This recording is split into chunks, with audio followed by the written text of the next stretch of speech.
اعوذ باللہ من الشیطان الرجیم بسم اللہ الرحمن الرحیم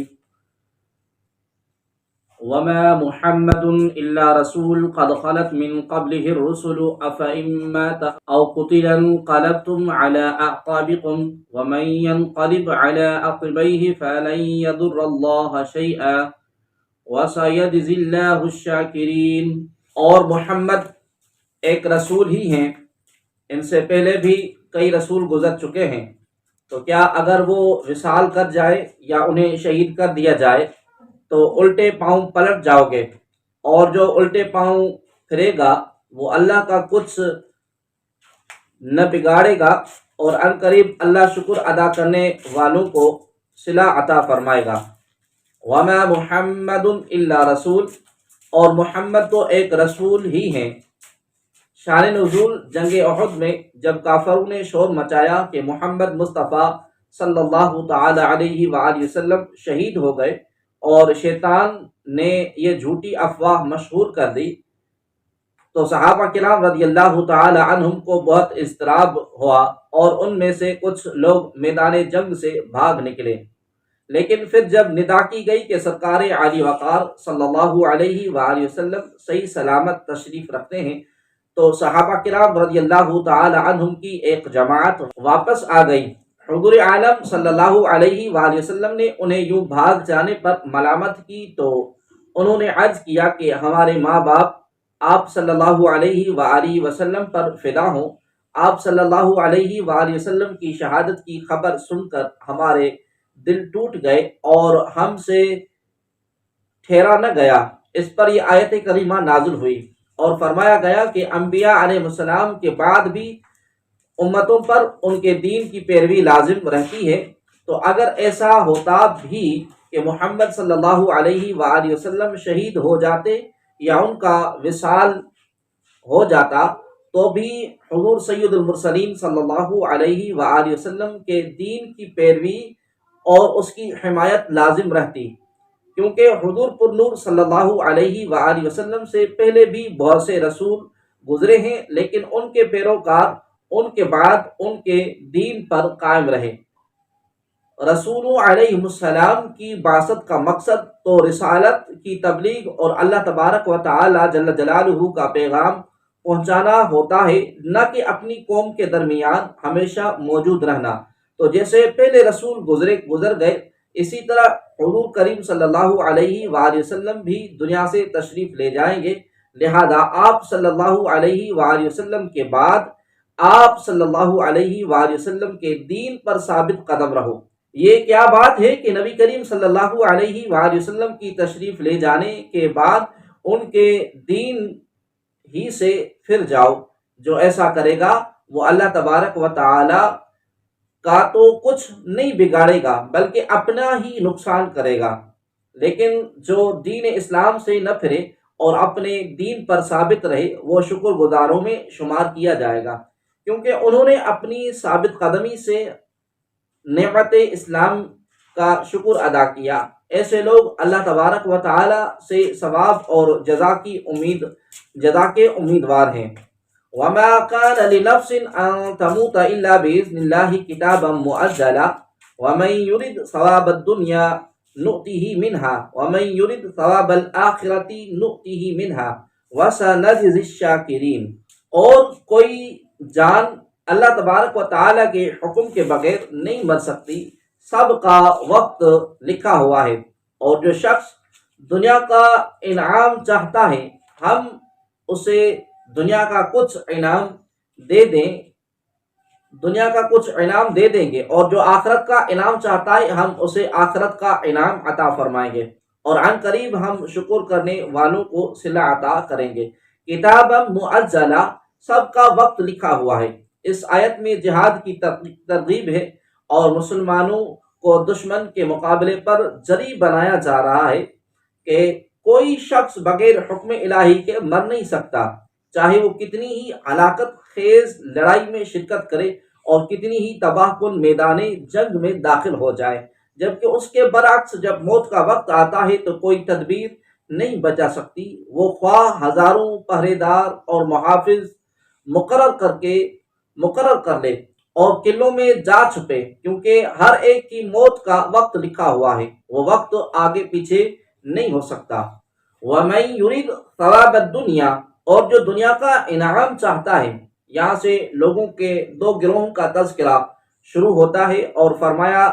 جاتا ہے کہ جو شخص صرف دنیا کی نعمتیں اور آسائشیں چاہتا ہے اور اس کے عمل سے صرف دنیا کا حصول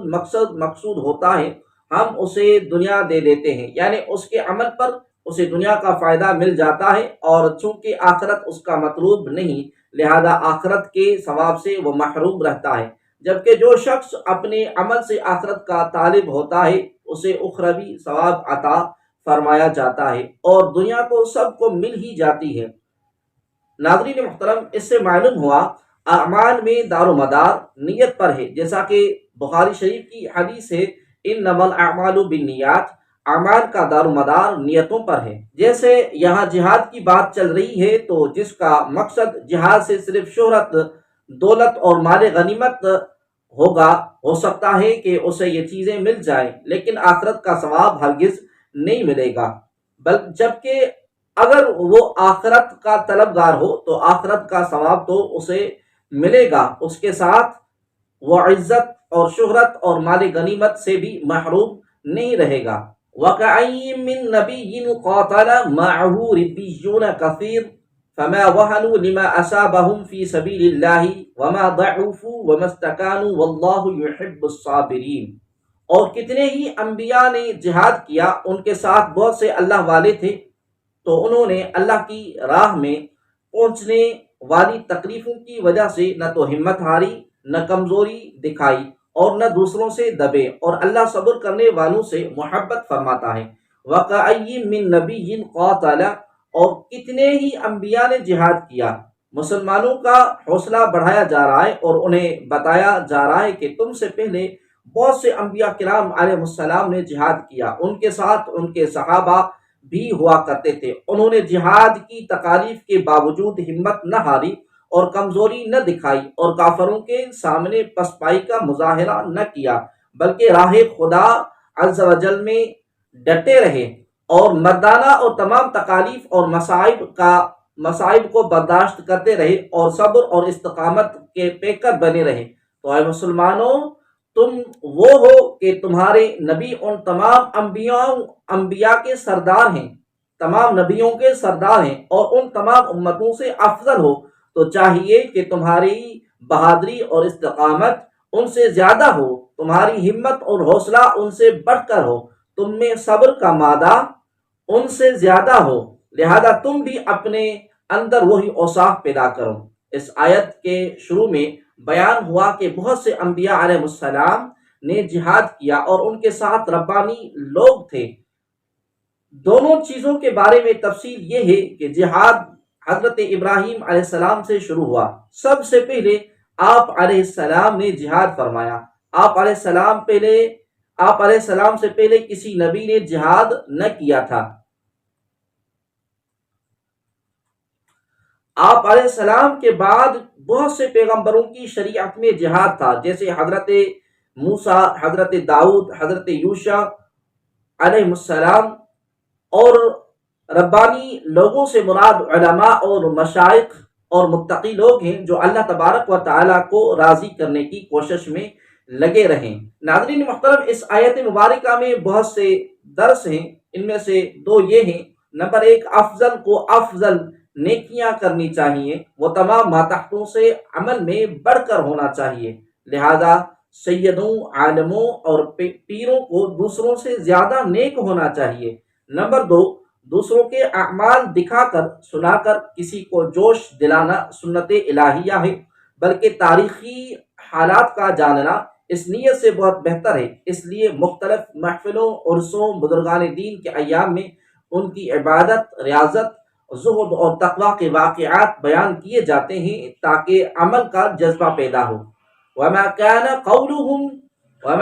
قولهم إلا أن قالوا ربنا